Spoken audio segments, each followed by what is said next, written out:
These men spent a fortune just to win the affection of the young and beautiful Jean. She was living in one of Paris's upscale pleasure houses, where the clientele were all wealthy and influential. The women there were lively, each trying to charm her way into a life of luxury. Jean was no exception. In this place, everything was a competition. You relied on your looks, your wit, and your timing. Only the most capable women rose to the top, and Jean clearly had the upper hand. The men here never held back their affection. Poetic declarations of love flowed as easily as wine. But Jean wasn't easily fooled. She wasn't here out of desperation. On the contrary, she was quite content with her life.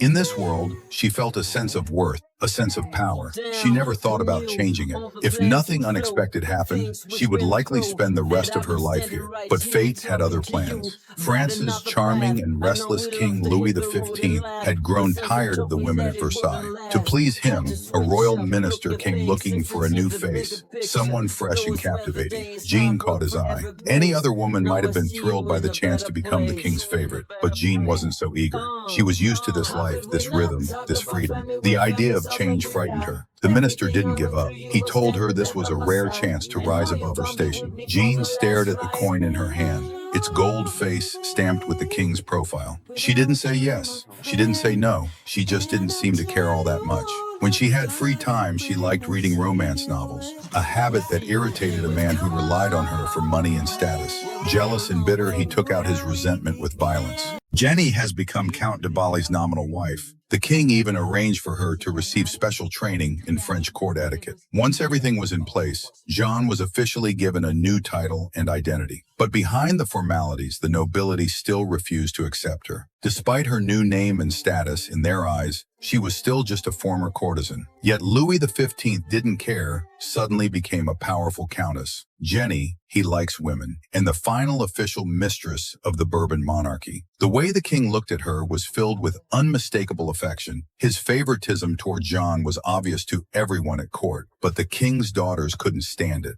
Though they never openly objected, their coldness said it all. They refused to acknowledge Jean's presence. Still, none of that stopped the king from showering her with love. That very night, he prepared a surprise gift just for her. A young black boy climbed out of a box, catching everyone off guard. But Louis XV was delighted. He had gone to great lengths to please Jean. The boy, named Zamor, recited a love poem on the king's behalf, a gesture that touched Jean deeply. Moved by the boy's innocence, Johnny immediately asked the king to make him her personal page. At the time, it was unheard of for a black child to serve at Versailles. Her request went against every tradition, but for Jean, Louis XV agreed without hesitation. What Johnny didn't yet realize was that this act of kindness would one day cost her life. Jenny grew up surrounded by men. Though she was only an illegitimate child, the count who took her in treated her with great care. He even allowed her mother to stay in the house as a servant and often brought Jenny along to see the world. At first, the countess didn't see anything wrong with it. She thought her husband was simply being charitable. That is, until she realized he even insisted on reading books with Jenny by his side. That's when the countess finally felt threatened. She made up her mind to send the mother and daughter away. To calm his wife, the count came up with what he thought was the best solution. He would pay to send Jenny to a convent where she would stay for a few years. But Jenny couldn't stand the dull and repressive life there. A lover of romance novels, she often snuck away to the creek to read in secret. But in the convent's strict eyes, such behavior was considered scandalous and rebellious. Jenny refused to conform and was eventually expelled. She was brought back to the count's estate, and once again the count made no effort to avoid suspicion. He spent every day with Jenny, reading together. The countess was beyond displeased. To finally rid herself of this problem, she accused Jenny and her mother of theft, a baseless charge. They were thrown out of the house. With nowhere else to go, the mother and daughter made their way to Paris. To survive, her mother forced Jenny to work as a model. At first, she complied, but over time, Jenny began to grow tired of that life. This time, she refused to continue. She didn't want to undress anymore. Angry, her mother yanked her off the chair and shoved her into the dressing room.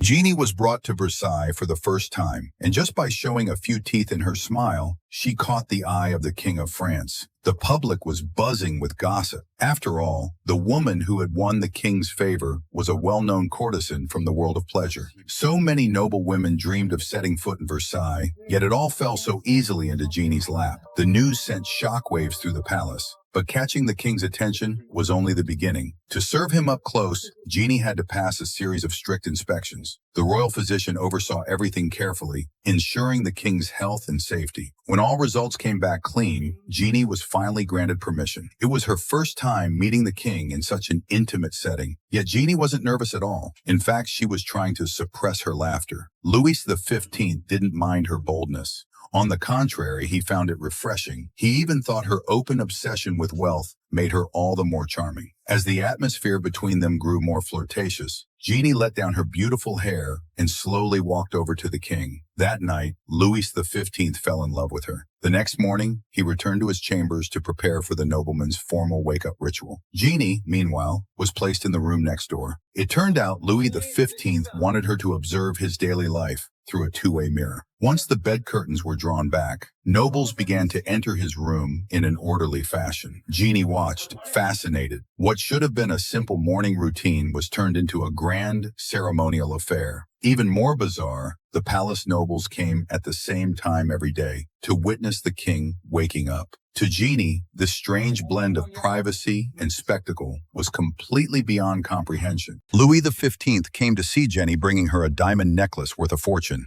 He earnestly begged her to stay at Versailles, to remain by his side. Faced with such an honor, Jean didn't refuse, and that made Louis XV very happy. As he left, he even gave her a grand parting gift. After getting along with the two of them, Louis XV fell completely in love with Jenny. But even though he adored her, Jean couldn't be seen publicly. In a France obsessed with class and status, her humble background meant she would never be accepted by the nobility, especially with a legitimate queen still on the throne. Jeannie's presence had to remain in the shadows. But soon, everything changed. The queen passed away. Louis XV, now completely unrestrained, threw caution to the wind. Despite his wife's recent death, he spent every day with Jean. His behavior upset his daughters deeply. The king's relationship with Johnny. His family completely refuses to accept it, nor by the rest of the nobility. To silence the gossip, Louis XV decided to give Jean a title. He arranged for her to marry the unmarried Count de Berry. This move elevated her social standing, and from then on, no one dared to question her origins. This woman became the chief mistress of Versailles simply because she was genuine and charming. Now, Louis XV saw no one else. His eyes were filled only with her. Just because Jean loved the stars, Louis brought out an expensive telescope and spent nights with her stargazing. When Jean wanted to dress in men's clothes, the king didn't hesitate. He let her wear his own. Such behavior was strictly frowned upon at the time. But Louis XV didn't care. If Jean wanted something, he would give it to her, even if the world condemned him for it. This caused quite the stir among the nobility at Versailles. Many mocked the king, saying he'd gone blind with infatuation. Wherever he went, he insisted on taking Jeanne along, even on hunting trips. Jeanne was content with the life she had now, but her mother, not so much. To her, Louis XV was a notorious womanizer. Jeanne wasn't his only mistress, and his attention could disappear at any moment. So to secure her daughter's future, she urged Jeanne to aim higher, to go after the crown itself. But Jeanne had no such ambition. As long as the king was by her side, she was happy. Wanting her to live more comfortably, Louis XV